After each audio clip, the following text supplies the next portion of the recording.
We are repeatedly told that the ultimate goal in life is total independence. The ideal is to be the untouchable lone wolf, the self-made founder, the absolute monopolist who answers to absolutely no one. We assume that if we are highly competent and completely self-reliant, we build an impenetrable shield around our careers. But striving to need nobody actually creates a massive, vulnerable target on your back.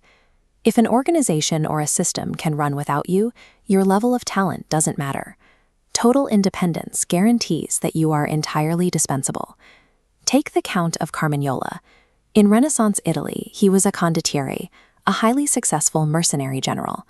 He operated as a perfectly independent contractor, winning battle after battle for the city of Venice. As his military successes compounded, his arrogance and his fees grew. Rather than feeling grateful, his employers in Venice became deeply anxious about his rising power. In 1442, the Count was recalled to Venice for what he assumed was a celebratory dinner with the Doge. Instead, his guards led him on an unexpected detour across the Bridge of Sighs directly to a dungeon. The very next day, he was swiftly beheaded. Carmignola made a fatal miscalculation. He assumed his battlefield brilliance guaranteed his safety. He forgot that the market was flooded with younger, cheaper mercenaries who were perfectly capable of replacing him. Raw talent offers no real protection. If you don't actively engineer a system where your superiors desperately need you to function, you will eventually be discarded. To secure true freedom, you have to pursue reverse independence. You establish your own autonomy by becoming the host to someone else's desperate dependency. When Otto von Bismarck entered the Prussian parliament in 1847, he was 32 years old and completely alone. Instead of allying with the dominant liberal or conservative factions, he deliberately attached himself to King Frederick William IV. It was a counterintuitive choice, as the king was weak, spineless, and deeply insecure about his ability to rule. Bismarck relentlessly courted him. He pushed the king to stand firm against his rivals, effectively becoming the monarch's intellectual and political spine. Soon, the government simply could not function without Bismarck in the room. Joining forces with an already powerful master means you will eventually be swallowed, but identifying and fixing the critical vulnerabilities of a weak master hands you the actual levers of power. There are two primary structural methods to guarantee your survival. You either grow a single deep taproot, or you spread a wide, shallow web. The taproot is intensive power. Look at the overwhelming detail of the Sistine Chapel.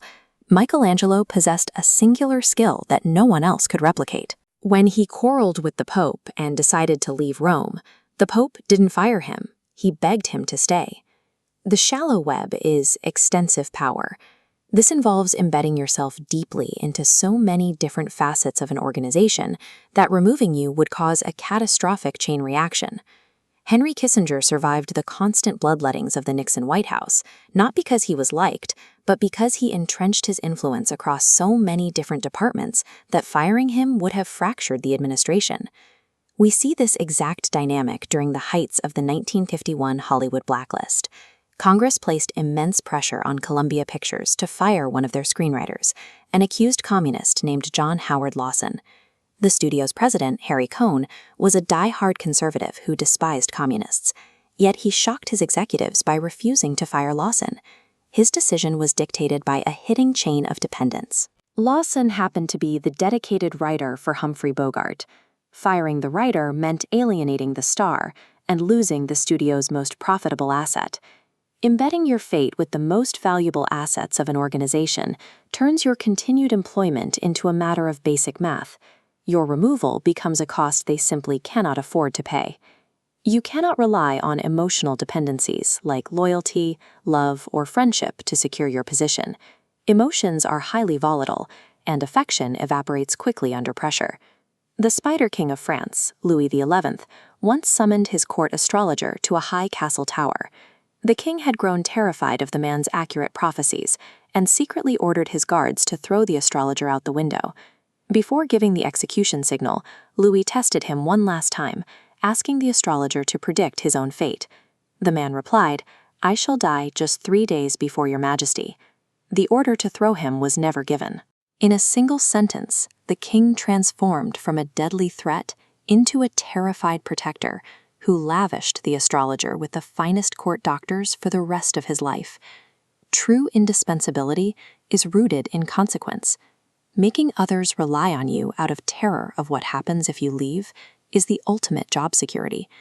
Let's reconsider that initial desire to be the solitary boss, sitting completely isolated at the top of the food chain.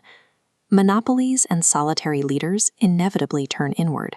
They draw all enemy fire, breed massive resentment, and bear an unbearable amount of external pressure. Absolute independence is not the rule of power.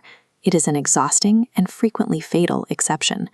Stop trying to be the solitary tree that can be easily chopped down. Instead, become the creeping ivy. Weave yourself so deeply into the architecture of your superiors and their operations that attempting to cut you away would cause their entire building to collapse. The safest position is to wield total control as an indispensable servant. You pull the levers, you set the direction,